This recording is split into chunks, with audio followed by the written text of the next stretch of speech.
Hey everyone, welcome back to the channel. Today we're diving into a topic that's been a common question among those who just jumped into the stocks or are not well aware of the dividend stocks. The question is how to analyze dividend stocks. You know, the kind of stocks that not only grow your portfolio but also pay you back, like a little financial high five every now and then. So grab your coffee or whatever you're sipping on because we're about to break down the art of dividend stock analysis. And trust me, it's way simpler than you might think. Stick around and let's get those dividends rolling. We all want those investments that not only grow our portfolio, but also give us a little something back. So here are some ways you can analyze the dividend stocks easily. Dividend payout ratio. Firstly, your first checkpoint is the dividend payout ratio. Calculate it by dividing annual dividends per share or DPS by earnings per share, also known as EPS. It tells you what portion of a company's profits is being distributed as cash dividends. A stable company usually pays out less than 50% of its earnings in dividends, indicating room for future growth. For instance, if a company pays $2 in dividends per share and has earnings of $5 per share, the payout ratio is 40%. As Warren Buffett said, "It's far better to buy a wonderful company at a fair price than a fair company at a wonderful price." Dividend coverage ratio. Moving on to the next point, the dividend coverage ratio. Think of this as your financial cushion. Calculate it by dividing annual EPS by annual DPS or net income minus required dividend payments to preferred shareholders by dividends applicable to common stockholders. A higher ratio is favorable, indicating how many times a company could pay dividends using its net income over a specified period. Free cash flow to equity. Now, let's talk cash. Free cash flow to equity measures the cash a company can distribute to shareholders after settling all expenses and debts. Subtract net capital expenditures, debt repayment, and changes in net working capital from net income and add net debt. It ensures that the company's dividends are comfortably covered by available cash. Net debt to EBITDA ratio.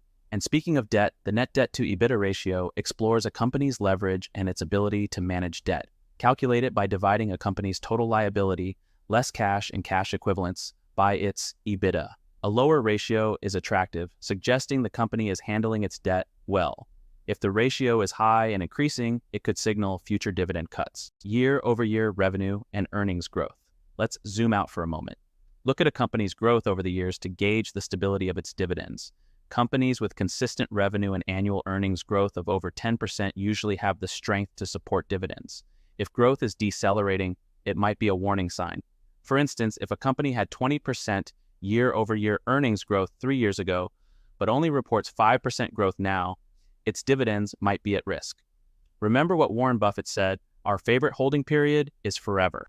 Buffett's long-term approach resonates when examining a company's growth. Consistent year-over-year growth aligns with the idea of holding on to quality investments for the long haul. Debt dilemma. So, we've covered the financial metrics, but what about the debt dilemma? Imagine if you're running a tight ship, managing your expenses, and suddenly you're hit with a mountain of debt. Not fun, right?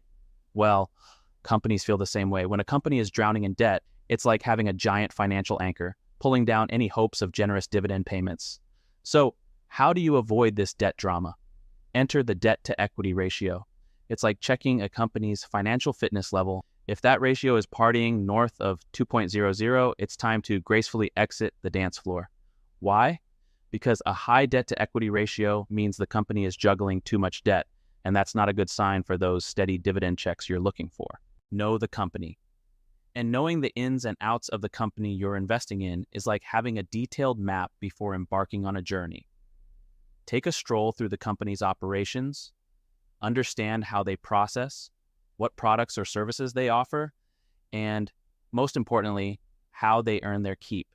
It's like peeling back the layers of a story. The more the more confidently you can anticipate the next chapters. Dive into their business model, explore their revenue streams, and get to know the heartbeat of the company. After all, successful investing is not just about the numbers, it's about understanding the narrative of the company you're choosing to be a part of. Spotting sector trends. Now let's zoom out and look at the big picture. Sure, a company might be flaunting impressive numbers, but what about the entire neighborhood it's in? We're talking sectors here. Think of it like this. You might have the coolest house on the block, but if the entire neighborhood is facing economic storms, your house might not stay cool for long. The same goes for stocks. Checking out sector trends is like looking at the community vibe. Consider this scenario. You're eyeing an oil company and they're rolling in black gold right now. And it's a big, but what if oil prices take a nosedive? Suddenly, that company's stock price is in a free fall and your dividends might be taking a hit too. So, be a trend spotter. Notice the shifts in consumer habits, economic currents, and societal changes.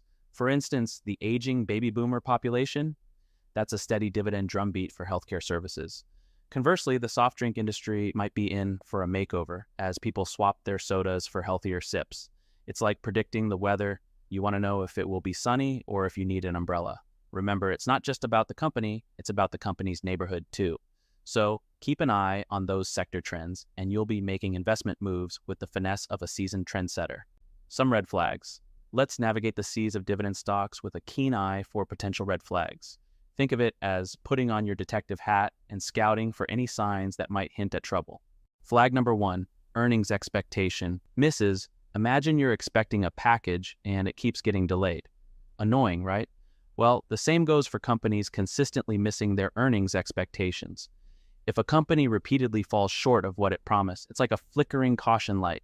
This could signal financial turbulence, a storm you might want to avoid. Flag number 2, leadership shakeups. Now picture a ship sailing smoothly and suddenly there's a change in the captain. That's a moment to pause and wonder what's going on. Similarly, a sudden change in a company's management or leadership can be a red flag in the world of dividends. It's like the ship might be hitting rough waters internally. Stability in leadership is often a sign of a steady ship. Flag number 3, debt overload. Let's talk about financial baggage. Companies carrying too much debt are like travelers with overweight suitcases. It slows them down. If a company's debt-to-equity ratio is soaring, it's a red flag waving vigorously. High debt levels could mean the company is struggling to manage its financial obligations, and that's not a good sign for the safety of your dividends. Flag number 4, financial history. Now, let's add a layer of data-driven wisdom. Beyond the obvious signs, delve into the company's financial history. Are there consistent patterns of earnings misses or leadership shakeups? Your database holds the key to these historical trends. Look for any telltale signs that might indicate a rocky road ahead. Flag number 5, cash flow crunch. Let's imagine a well-flowing river. That's how a healthy cash flow should be. Now, if that river starts to dry up, it's a cause for concern. If a company is consistently tapping into its cash reserves to pay dividends, it's a red flag that the cash flow might be running thin. A solid database analysis can reveal these patterns and give you insights into the company's financial health. So there you have it, the detective's checklist for spotting red flags in dividend stocks. It's not just about why you should invest. It's equally important to know why you shouldn't. So, fellow investors, remember, it's not just about numbers on a screen. It's about deciphering the financial story these numbers tell. Whether you're scanning for red flags or building a checklist of essential metrics, consider this journey a compass guiding you through the vast seas of investment possibilities, and let your investment decisions be as informed as a seasoned detective solving a financial mystery. The market is ever-changing, and so are the stories behind each stock. So, go forth, armed with insights, explore the data, and may your investments navigate the winds of financial success.